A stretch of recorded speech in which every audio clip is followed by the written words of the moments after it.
All right, we're here with Leo Mayo, head men's and women's cross country coach here at AIC. Leo, first of all, congratulations on a great season. Give a little overview of what the team has done so far. Well, it's been a challenging season. We've had some pretty tough competitions throughout the year. We started off with a 5K or a 6K on the men's side, 4K on the women's side at Franklin Pierce to kind of see the course, which is going to be the Northeast 10 championship site. And ran really well. The kids did their part over the summer on both sides. A lot of training over the summer, came in really fit. And we did really well at Paul Short. The kids, Michael B. Watt, one of our top runners for the past couple of years, won the championship, which is a major competition to win at, and beat several Division I and Division II All-Americans. After that, we had the New England Championships on the men's side and the women's side. Pascaline on the women's side ran really well, 18:07 for a 5K. And look good. So we're getting ready for the Northeast 10s now. All right. Speaking of the Northeast 10s, it's a tough course. There's been some drama surrounding it. How does the course suit your runners? Well, I think you got to be really fit to run this course. You know, there's three very long hills called the Executioner. You have to be fit. You have to be in shape. You have to be aggressive at the same time. So I think coming into the season, they did their part. We've maintained fitness throughout, and maybe even gained some fitness, and did really well. All right.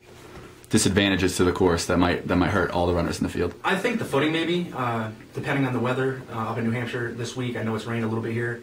It could be slippery. You know, it's obviously some major uphills, but you know, to combat that, there's also the downhills. So footing coming down the hills, there are some rocks and roots, but it's a traditional tough cross country course, and you know, I think this is what you kind of want.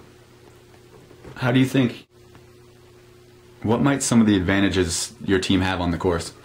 I think being fit, you got to be, we're running 10Ks, after the conference championship, so we've been training for that. The mileage has been really good for the team on both sides, and I think that's one of our advantages. If you're really fit, we've been doing some strength work, and I think, for any team that's done that and prepared well, they should run well on this course. All right, your team is one of the top teams in the country, obviously. They were picked by the coaches to win the Northeast 10 championships this weekend. How is your team handling these expectations?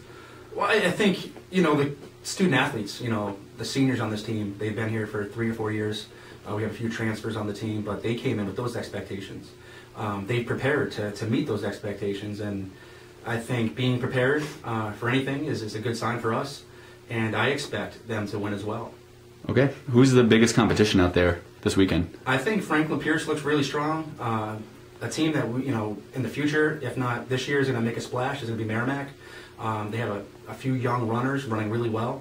So between those two teams, and Stonehill, obviously, each year, has run well at the Northeast 10 Championship. So, those three teams. Right. On the women's side, not as deep a team as you have on the men's side.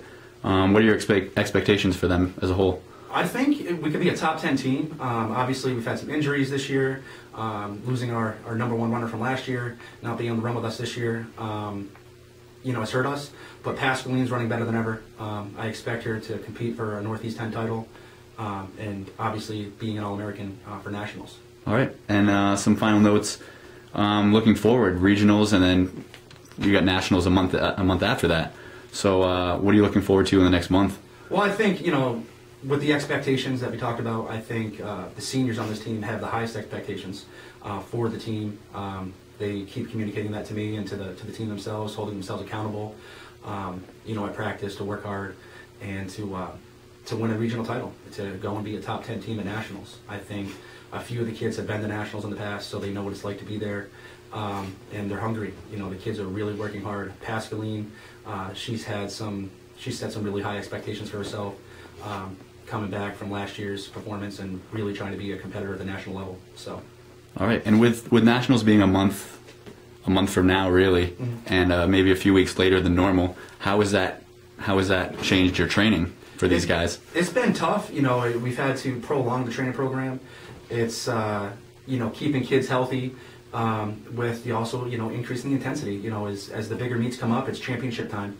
The Northeast 10 is our first goal, and we're gonna progress. We haven't really looked too far ahead at that point. We're taking it 1 meet at a time, and so it's in 2-week increments at this point. We had 2 weeks from our last meet, 2 weeks until the regional championships, and 4 weeks is nationals, but we're just taking it one meet at a time. Great. Thanks again, and good luck this weekend. Thank you very much.